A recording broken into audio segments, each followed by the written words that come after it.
জয় বড় মা। বড় মাকে দিয়ে সন্ধেটা শুরু করলাম। তো আমি চলে এসেছি আমার দোকানে। হ্যাঁ বন্ধুরা, আমার একটি ছোট কসমেটিক্সের দোকান আছে, যেখানে তোমাদেরকে নিয়ে এসেছি। তো চলো আমি তোমাদের দোকানে দেখাই। আজ আমি তোমাদের দোকানে নিয়ে এসেছি। তো চলো সন্ধেটা কিভাবে শুরু করি দেখে নেওয়া যাক। সন্ধেবেলায় দোকান খুলেই দোকানটাকে একটু সাজিয়ে গুছিয়ে নিতে হবে।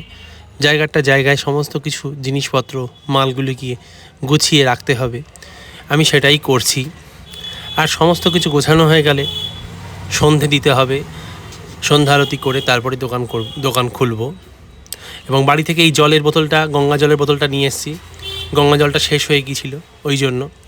তো চলো সন্ধে দেওয়ার আগে একটু দোকানটা ঝাড়াপোছ করে নেওয়া যাক। একটু ধুলোবালি না ঝাড়লে হয় না। দোকান রাস্তার উপরে খুব ধুলোবালি পড়ে বন্ধুরা, সুতরাং সবসময় ঝাড়া পোছা না করলে পরিষ্কার পরিচ্ছন্ন থাকা যায় না, এবং না হলে ভালোও লাগে না। তো আমি দেখতেই পাচ্ছ ঝাড়া পোছা করছি, চারিদিকটা ধুলোগুলো ঝেড়ে নিচ্ছি। এবার ধুলো ঝাড়া হয়ে গেলে দোকানের সামনে জল ঠল ছিটিয়ে ঝাড়ফাড় দিয়ে তারপরে আমি দোকানের ভিতরে ঢুকবো। এটা আমার রোজকারই কাজ। তো ঝাড়পোছ করে দোকানে ঢুকে প্রথমে ওই বাড়ি থেকে আনা গঙ্গা জলটা একটু ছিটিয়ে নিলাম, কারণ পুজো দেওয়ার আগে গঙ্গা জল না ছেটালে ঠিক পবিত্রতা আসে না। তারপরে পুজো দেওয়া শুরু করলাম। সন্ধ্যাবেলায় একটু বৃহস্পতিবার বলে কথা, একটু ফুল টুল দিয়ে ঠাকুরকে সাজিয়ে দিলাম। পায়েল আজকে একটি মজার কাণ্ড করেছে, ও নাড়ু দিয়ে পাঠিয়েছে আমাকে। বলল আজকে নাড়ু দিয়ে ঠাকুরকে সন্ধেবেলায় পুজো দিও। রোজ তো নকুলদানা বা মিষ্টি দাও, আজকে একটু নাড়ু দিও।